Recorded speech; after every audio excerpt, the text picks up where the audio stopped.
Today, we're answering your questions live on the air. And the question that came in today is this one. My baby is 20 months old. He stands firmly and sometimes holds something to stand. He pushes heavy things, but he's yet to walk. So it sounds like this baby is able to cruise side to side using furniture for support, but that this baby lacks the confidence to be able to step out there and actually take some steps forward on his own. So what I'm going to do is I'm going to walk you through a simple series of exercises in increasing levels of difficulty that you can try with your little one who you feel may be delayed with their walking skills, especially if baby is able to cruise, but is not yet building up the confidence. These exercises are specifically designed for a baby who is able to cruise, but is not yet able to walk, that can help to improve baby's confidence while baby is moving around. So the first activity we're going to start off with is a baby just moving side to side, using the couch for support and cruising around as baby is able to move. I like to say, have baby cruise around an inside corner first before you have baby start cruising around an outside corner. So let me show you the video of baby cruising around an inside corner. Once baby is able to take steps sideways and go side to side in a straight line, then you want to encourage baby to start cruising around that inside corner. Now you notice on the inside corner, I like to start off with the inside corner because baby is able to put their hands over on one side without falling and losing their balance. It's a little bit more easy than cruising around an outside corner. Once baby is able to cruise around an outside corner, you want to progress. Once baby is able to cruise around an inside corner, you want to continue to increase the level of progression and have baby go ahead and cruise around an outside corner. And so this is a baby cruising around an outside corner of the couch where he has to pay a little bit more attention to where his hands are, and you want to be on this side and be able to guard him so that he doesn't lose his balance when he's going around the outside corner of the couch. As always, we want to make sure that we are going around both sides, going in both directions, so that baby can get the practice going in both directions, going around inside corners and outside corners as baby continues to practice using the couch for support.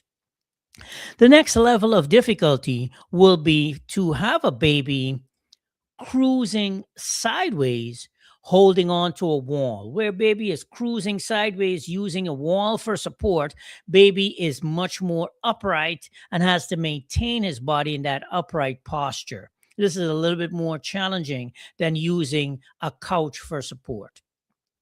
Then we can move on to baby cruising side to side using a wall for support, or using a mirror or something like that, where baby has to hold his body upright, like I said, and go sideways. I like to use these little spinners that you can see I have on the wall and have him walk sideways to get to the spinner, and then I'll move the spinner in the opposite direction and have baby cruising using a wall for support in the opposite direction. Once baby is able to do that, I like to move on and then practice going around walls for support, going around walls, different surfaces. I'm using the spinner to try to cue him to improve his level of difficulty, and keep on having more and more, making the activity a little bit more challenging as he continues to improve in his upright dynamic balance as baby continues to move around. Once I have baby up and using a wall for support, I also like to check to see just how well baby can actually maintain their balance in standing and see how long baby can stand without holding on to anything.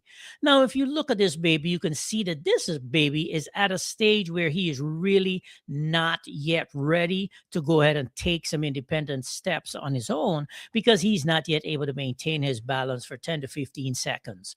You can see me doing a lot of close guarding with him to make sure that he doesn't fall, but he is not yet ready to try to take his first steps. And so these are some of the things that I look for when I'm encouraging a baby to try to take those first independent steps. Another thing that I like to encourage babies to do is push a forward facing rolling walker. Once baby is able to push a rolling walker and actually steer the rolling walker, that's something that I look for before I attempt to have baby stand and try to take some independent steps. Is baby able to push the walker and actually control the walker and shift the walker side to side while baby is standing, and baby is able to control and manipulate the walker. The final stage of walking is to have baby attempt to take some first steps, where what I like to do is put baby to stand in front of me, lean her up against my legs, and make her feel confident, and have the couch in front of baby so that baby can take her first steps towards something that is soft. And what I'll do is I'll just keep doing this activity over and over and over, and just increasing the distance that I'm having baby walk from the couch. Now you can see she heard something off to the side and she decided to try to go in her own direction. But I also like to pay attention to the way baby falls once baby goes down. If your baby is able to practice stepping towards the couch and notice where her hands are high up over her head as she's stepping, and she will take those first steps and move towards the couch with her arms up in the high guard position. But I'm just cueing her and building her confidence at this point. I felt like she had all the skills, the strength, the balance, the coordination to be able to stand, and that she just needed a little bit of confidence in order to be able to step out and do it on her own. Here you can see the way her hands are up in the high guard position, and she took quite a few steps. Whenever she felt like she needed to lose her balance and go down onto the ground, she went down in the correct way, which is to go down onto her bottom. Let me play that one again. Take her steps and go down onto her bottom when she felt like she was about to lose her balance. The way your baby drops down onto the ground is super important in terms of your baby maintaining their balance. Dropping onto the bottom is the best way to be able to go ahead and do some practice activities like this. So those are a couple of different stages and steps that I like to go through with a little one before I tell myself that baby is ready to be able to stand on their own. And so that's some of the things that I like to do with a little one as I'm practicing those walking skills. Now, if you have any questions for me, you can drop a comment down below. And of course, I created a free downloadable PDF that you might want to pay attention to. You can put a description in it for this live. You click on it, download it to your computer, and just print it out, slap it on your refrigerator, and be able to have it there as a resource for you moving forward, so you can keep track of your baby's skills, where your baby is, and be able to help your baby and know where your baby should be from month to month, and know when you should reach out for some help. All right, that's it for today. Today is Father's Day. Happy Father's Day to all the dads out there, and I will see you in the next video. Take care.